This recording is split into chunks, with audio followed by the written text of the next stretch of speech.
Hello preppers, and welcome back. The Bearded Prepper here. Today I have a treat. My oldest daughter gave me a gift recently, and it is called, I'm sure I'll mispronounce this, but I'm going to call it Saker. Is the manufacturer. Yeah, you probably can't read that. Anyway, it's S-A-K-E-R, and it's a bushcraft tool. I've had this on my wish list for a little while now. I've been wanting to try it out, and it comes with a nice bevel top. That's for making pegs, if you will, or either peg ends on wood, which happens to just be fit perfectly to this hand auger. That is a mean little mama right there. Look at it. It's got a screw end so you can get it started, and little sharp teeth right there, so that you can auger out a hole that'll fit the pegs that you make with this end. So it comes with a nice little handy Velcro little wrap, so that when you're making the pegs and stuff, you can protect your hand against the business end there and not cut yourself up. And it all fits in this nice little carry pouch with a belt loop and a nice little carabiner clip on it. So I'm going to make a crude ladder, a little bush ladder, if you will. You know, something you might use out in the bush or in a grid down situation, just to kind of get a little bit of height. I'm not even going to make it any taller than myself. If I'm in a grid down situation or a survival or out in the bush situation, I don't want to necessarily make something gigantic and risk serious injury to myself, being so far from you know, access to help or any kind of medical care or anything. And also, you know, if you're in a grid down situation, you may not have access to that either. It may be different. You don't want to necessarily take unnecessary risk if you don't have to. So make a nice little crude ladder. I'm going to find some wood around here that's tough enough to hold me up and see what we can do with it. As a matter of fact, you know, as we get finished, I'll show you the finished product, and I will also maybe give you some lessons learned, stuff like that. Definitely going to put it to the test. If it can be broken, I'll break it. So if this little auger tool is in one piece at the end of this video, you'll know it's good quality, because you know, I put it to the test, and I don't usually hold back on these kind of products. I don't want them to fail when I'm out in the bush. If they're going to fail, I want them to do it while I'm practicing. So stay tuned. I'd love to hear of any other tools that you guys may have practice with, or if you have any experience with a little bushcraft tool like this. Anyway, let's get started, and let's see how it does. You can see it has a little, almost like a screw tip with the cutting blades that come after. So you just screw it in, get it started. Once you get it started, it'll pull itself down to the cutting teeth, and it'll automatically start cutting itself in. This is where having the handle handy makes your job a lot easier. And look at that, it just shreds right into it, pulls itself in because of the screw tip. And the deeper you screw it in, the more it's cutting the hole. And honestly, I was really kind of surprised at how quickly you could drill a hole out with this. This is locust wood, which is known to be some of the toughest wood in this part of the eastern United States. But you can see it's just shredding right down into it. As a matter of fact, it's already halfway the depth of the drill bit down into it.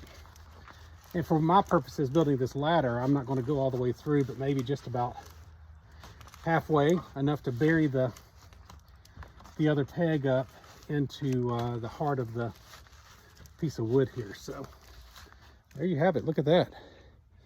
It's pretty much already almost all the way in. So stay tuned, and I'll show you how to make the pegs and complete the process. This is a great little tool. So I'll show you, you know, the other purpose. I like having simple common sense solutions that work. The other purpose of my handle is not just to make the drilling easier, it's also my measuring rod. So you'll see I figured that's about a good distance to have between rungs. So I'll drill the holes there, and then I'll mark it here, and so forth. So, you know, think your way through your tools when you're using them, and you know, make sure you're getting the most use out of the minimal amount of items that you can carry. So stay tuned. So the other end of this tool, I told you, has a little beveled end, and that hole is just perfect for the holes drilled by this end. So you've got your hole drill and your peg making tool all in one piece. This little Velcro leather piece comes just to protect your hand from the sharpness of that. But here's how it works. You take that beveled end and you seat it right over the core of the wood you want for your, you know, your peg. And then you just take, you know, a mallet or something that's not going to damage your tool, and just kind of drive it down on it. And then look at this. Perfect little peg, made just the right size to go in the hole you've drilled with the other end. Isn't that an ingenious tool? So stick with me. We're going to make a little homemade ladder just to show the usefulness of this tool.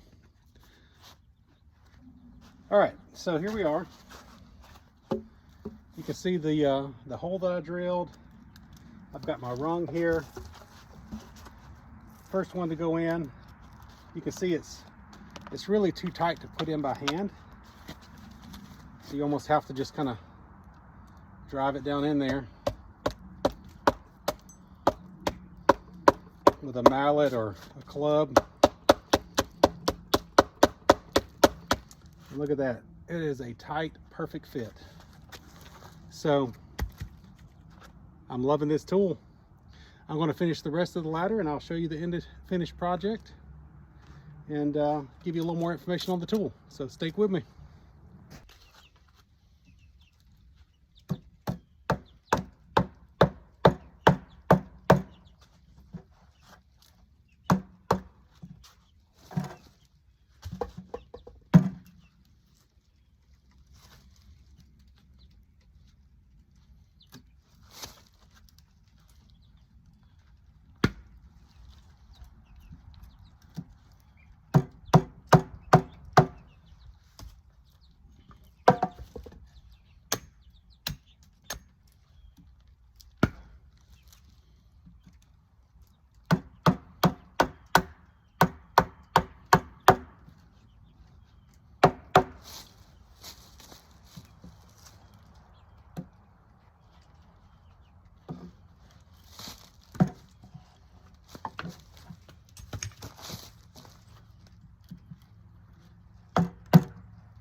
Just a little something to get it started, I guess.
Look at that, it's starting to hold together.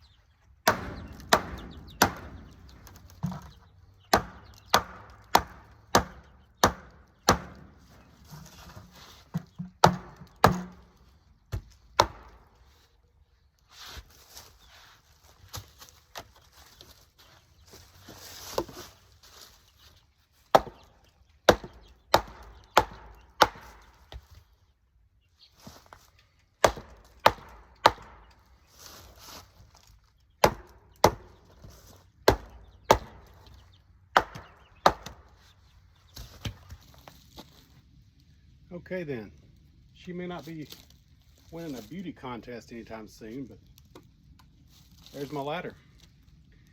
I had to come back out and work on it this morning because it got too dark on me last night. I started a little bit late. Altogether, this very crude ladder, I'd say I probably have 45 minutes to an hour in it. And again, it's just old locust wood. It's already dry. If you use green wood, it'll work temporarily. But you know, as green wood shrinks, it's going to get loose and come apart. So just some lessons learned through this first project with my little bushcraft tool. You know, having leather gloves, which often I do have some form of gloves in my pack, is very important, because with the bit, especially when making the peg ends, you know, it's kind of sharp. So having something like this in addition to that little leather wrap makes a big difference. So I did end up with a spare rung, so you can see how it works. Makes a nice little peg there. I will say the one thing I learned as I went along also is to take my hatchet or knife and trim back, score this, if you will, before making the peg, because once you get that little tool seated down on this dry hard wood, granted this is locust, which is exceptionally hard, it was almost like glued on there. It was difficult to get it off. As a matter of fact, I ended up having to seat this on my stump or on something and knock it back off a lot of times. And I'll show you the tool in a few minutes. It's testament to its quality. It's not bent, it's not broken. But however, I will tell you, excuse me, the first thing you should do before you attempt any kind of project like making a ladder or furniture or anything that you're going to make pegs with on this with this tool is to make a mallet. So I cut off a chunk of hickory, used a hickory stick, and made myself a mallet, drilled a hole up in it, made the peg end, drove it in. That has been invaluable because I used that to beat the tool back off when it got stuck onto the pegs, and also just to knock the ladder together, as you saw in the video. So you know, it's quite a good mallet actually. I'm going to keep this and we'll use it as long as I can. So making tools, things that you'll keep reusing, end up being part of the project too. So without further ado, me show you one other thing you can do. I just made this to show you. This is a bit short, but you can use the tool to make wooden pegs if you're going to peg something together as well. So makes a nice, perfect little round peg. So anyway, here's the ladder. As you can see, it's I weigh 250 pounds, so it's a very strong ladder. Creaks a little bit, but if I had to get up and hang my food up in the tree, or if I'm building a shelter, or if I need it just to access my shelter, maybe I built an elevated shelter or a platform, anything you would need a ladder for. Now I have a ladder. So, you know, you could even, if you have paracord, make a taller ladder, bind it together to keep it together, just so it doesn't loosen up over time. But you know, it's very crude, very basic, but it is a ladder. So I'm rather proud of the little Bushcraft ladder. So let me, if I can get this,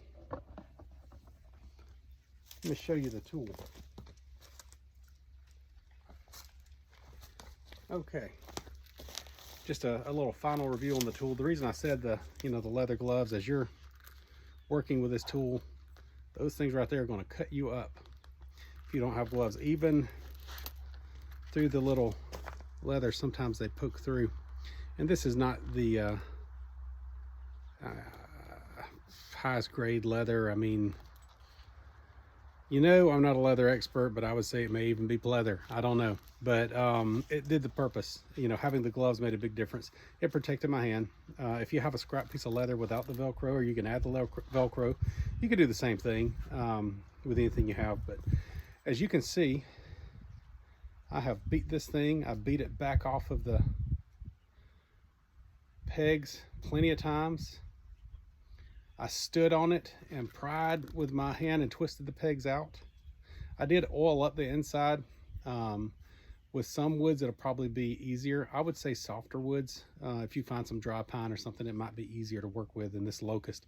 Of course, I had to choose the toughest wood in the neighborhood to work with, but you know, there you have it. Saker Bushcraft tool, held up to the test. I'm sure it will serve me in many more projects. And also tool making. So, you know, this was a great experience to expand my knowledge. I encourage you to do the same thing. You know, get out and learn something new. Get out and try to make something yourself. Get some manual tools that you won't have to have electricity for. So if you're off grid or you're without electricity, you can still survive and make the things you need. Expand your knowledge base. I encourage you to use your common sense. Be prepared no matter what comes your way. And as always, seek the wisdom of our Lord and Savior. That's the most important tool that you can have in your toolbox. Until next time, God bless. I'm the Bearded Prepper, signing off.